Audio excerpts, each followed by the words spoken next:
ஸ்டோயிசிசத்தின் அடிப்படை கருத்து என்ன? சரியான விடை சகிப்புத்தன்மை மற்றும் சுய கட்டுப்பாடு. ஸ்டோயிக் கொள்கைகளுக்காக வாதிட்ட ஒரு முக்கிய ரோமானிய அரசியல்வாதி, தத்துவவாதி மற்றும் நாடகவாதி யார்? சரியான விடை ஸ்னேகா. எபிக்டெட்டஸின் மிகவும் பிரபலமான படைப்பின் பெயர் என்ன?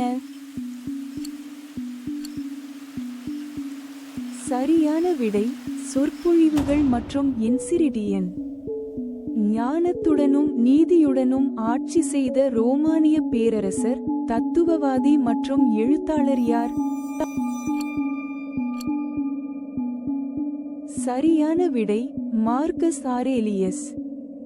வாழ்க்கையில் கட்டுப்படுத்தலாம் அல்லது மாற்றலாம் என்று ஸ்டோயிக்ஸ் நம்பும் கருத்து என்ன? சரியான விடை நம் சக்தியில் உள்ள விஷயங்கள் புரோஹைரேட்டிக்.